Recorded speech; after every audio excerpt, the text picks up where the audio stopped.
भारत ने चांद को छूने के लिए एक कदम आगे बढ़ा दिया है। चंद्रमा की ठंडी रात के तापमान -232 डिग्री सेल्सियस से बचने के लिए चंद्रयान 3 रात होने से पहले अपने चंद्र लैंडर को चंद्रमा के दक्षिणी ध्रुव पर 70 डिग्री अक्षांश पर भेजेगा।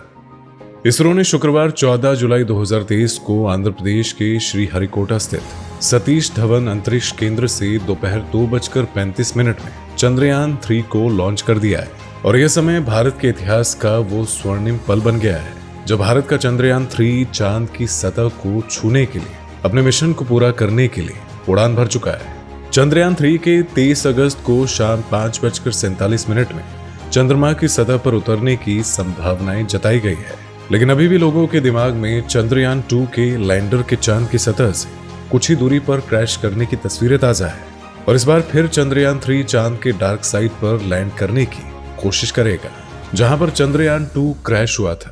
आखिर ये जगह इतनी खतरनाक क्यों है और क्यों बार बार भारत इसी जगह पर लैंड करने की कोशिश कर रहा है? तो आज की इस वीडियो में हम आपके इसी सवाल का जवाब लेकर आए हैं। इसके साथ ही जानेंगे चांद की पूरी कहानी। तो बस ऐसे ही बने रहिए आज के इस वीडियो में बिल्कुल आखिर तक। दोस्तों, चांद पृथ्वी का एकमात्र नेचुरल सैटेलाइट है और ये पृथ्वी से 3,84,000 किलोमीटर की दूरी पर है। मनुष्य हमेशा से ही चांद के रहस्य जानने के लिए उत्सुक रहा है, इसीलिए जैसे जैसे टेक्नोलॉजी ने तरक्की की तो वैसे ही चांद पर जाने की कोशिशें तेज हो गई और आखिरकार 20 जुलाई 1969 को नील आर्मस्ट्रांग ने चांद की सतह पर अपना पहला कदम रखा। उसके बाद से आज तक पूरी दुनिया के वैज्ञानिक चांद के रहस्य को सुलझाने में लगे हुए हैं। सबसे पहला सवाल तो यही था कि चांद की उत्पत्ति कैसे हुई। चांद की उत्पत्ति आज से 4.5 अरब साल पुरानी मानी जाती है और उस समय पृथ्वी अपने निर्माण की प्रक्रिया से गुजर रही थी।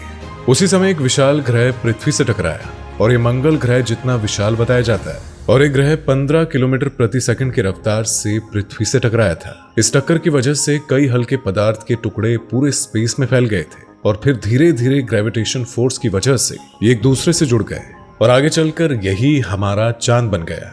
चांद स्पेस का 5वां सबसे विशाल नेचुरल सैटेलाइट है। क्षेत्रफल के मुताबिक चांद का क्षेत्रफल साउथ अफ्रीका के क्षेत्रफल जितना है। चांद दिखने में भले ही गोलाकार लगता है, लेकिन ये गोल नहीं है बल्कि अंडाकार है। चंद्रमा की गुरुत्वाकर्षण शक्ति कम होने की वजह से इसका कोई वायुमंडल नहीं है।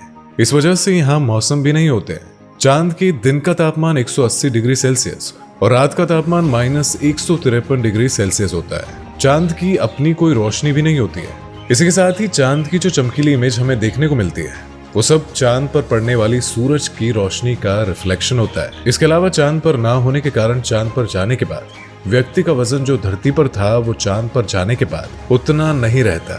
चांद पर जाकर वजन कम हो जाता है। जब सूरज और धरती के बीच में चांद आ जाता है तो उसे चंद्र ग्रहण कहा जाता है और इस समय धरती के कुछ हिस्से में बिल्कुल अंधेरा हो जाता है। दोस्तों, चांद अपने आप में न जाने कितने रहस्य समेटे हुए हैं और एक और सबसे बड़ा रहस्य जिस पर से अभी तक पर्दा नहीं उठा है और वो है चांद का डार्क साइड। ये चांद का वो हिस्सा है जो धरती से बिल्कुल दिखाई नहीं देता। इसे फार साइड भी कहा जाता है। अब आप सोच रहे होंगे कि फार साइड यानी कि दूर का हिस्सा, ये तो समझ में आता है, लेकिन ये डार्क साइड आखिर होता क्या है?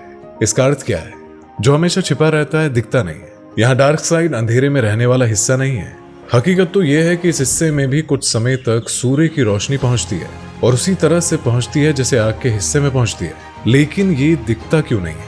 चांद के इस हिस्से की पृथ्वी से दिखाई न देने की वजह चंद्रमा की धुरी पर घूर्णन और पृथ्वी की परिक्रमा से जुड़ी है। दरअसल चंद्रमा पृथ्वी से ज्वारीय बल यानी कि टाइडल फोर्स के जरिए बंधी हुई है और ये एक बहुत ही खास तरह का बंधन है। यानी जितना समय चंद्रमा को खुद की धुरी पर घूमने में लगता है उतना ही समय में वो पृथ्वी का चक्कर पूरा कर लेता है। इसका नतीजा होता है कि उसका एक हिस्सा हमेशा पृथ्वी के सामने रहता है और एक हिस्सा हमेशा रहता है इस जगह पर। कई ऐसे क्रिएटर भी है जहाँ कभी सूरज की रोशनी पहुंची ही नहीं है। सन 1959 में सोवियत स्पेसक्राफ्ट लूना 3 ने पहली बार चांद के डार्क साइड की पिक्चर ली थी, लेकिन जब वैज्ञानिक ने इन पिक्चर्स को देखा तो वो चौंक गए क्योंकि चंद्रमा का ये एरिया उसकी दूसरी साइड से बिल्कुल अलग था। यहाँ पर बड़े बड़े क्रेटर यानी कि गड्ढे थे, लेकिन यहाँ की सतह का रंग काफी अलग था, जबकि सतह पर कहीं भी लावा के निशान मौजूद नहीं थे। इसका मतलब ये कि सतह के अंदर का लावा यहाँ बाहर नहीं आ रहा। वैज्ञानिक के अनुसार इसका कारण नॉर्थ पोल और साउथ पोल की डार्क साइड की मोटाई यानी कि थिकनेस है।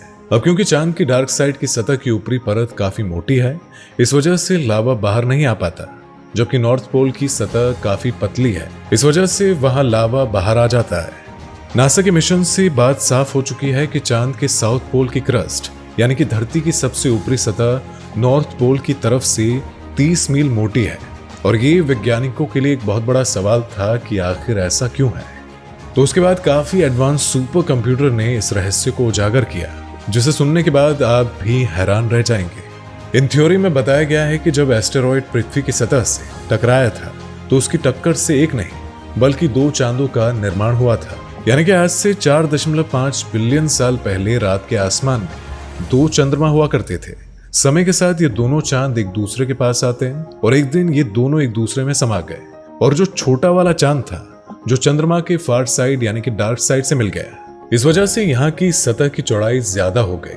चांद के इस हिस्से पर बताया जाता है कि भयंकर आंधियां चलती है, यहाँ बहुत ही गहरे गड्ढे हैं और यहाँ का तापमान भी काफी कम रहता है। इस वजह से यहाँ किसी भी स्पेसक्राफ्ट की सॉफ्ट लैंडिंग आसान नहीं होती। लेकिन ये वही जगह है जहाँ चंद्रयान 1 मिशन में पानी की खोज की गई थी। असल में यहाँ तापमान काफी कम होता है, इसलिए यहाँ बर्फ मिलने की संभावना भी ज्यादा है, और वहीं यहाँ तक सूर्य से आने वाला रेडिएशन भी नहीं है, इसलिए यहाँ पर जीवन के आसार मिलने की उम्मीद है।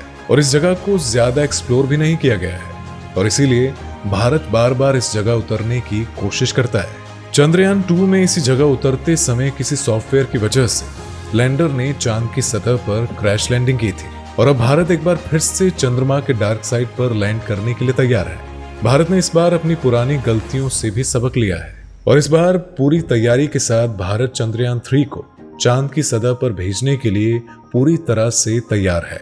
और इस बार चंद्रयान 3 में एडवांस लेजर और कैमरे का इस्तेमाल किया गया ताकि ये चांद की उबड़-खाबड़ सतह में समतल जगह ढूंढकर सॉफ्ट लैंडिंग कर सकेगा। चंद्रयान 2 में लैंडर, रोवर और ऑर्बिटर था, जबकि चंद्रयान 3 में ऑर्बिटर के बजाय स्वदेशी प्रपल्शन मॉड्यूल लगाया गया। जरूरत पड़ने पर चंद्रयान 2 के ऑर्बिटर की मदद ली जाएगी। लैंड रोवर को चंद्रमा की सतह पर छोड़कर चांद की कक्षा में 100 किलोमीटर ऊपर चक्कर लगाता रहेगा, और ये कम्युनिकेशन का काम करेगा, क्योंकि चांद की ओर से डेटा कलेक्ट करके ये इसरो की धरती तक पहुंचाएगा। इसरो ने चंद्रयान 3 मिशन को आंध्र प्रदेश के श्रीहरिकोटा से शुक्रवार 14 जुलाई को प्रक्षेपण यानी कि मार्क 3 LBM-3 से दोपहर 2:35 पर लॉन्च कर दिया है। और दोस्तों, हमें उम्मीद है कि इस बार हम चांद पर सफलतापूर्वक पहुंचकर पूरी दुनिया को साबित कर देंगे कि हम किसी से कम नहीं हैं। तो दोस्तों, ये जानकारी आपको कैसी लगी और इस मुद्दे पर आपके विचार क्या है? अपने विचार हमें कमेंट करके जरूर बताइएगा, और ऐसी ही जानकारी पाते रहने के लिए हमारे चैनल को सब्सक्राइब करके बेल आइकॉन जरूर दबा दें। तो मिलेंगे आपसे अगली बार एक और दिलचस्प वीडियो में एक और दिलचस्प जानकारी के साथ, और तब तक के लिए इस वीडियो में आखिर तक बने रहने के लिए आप सभी का दिल से धन्यवाद। जय हिंद, वंदे मातरम।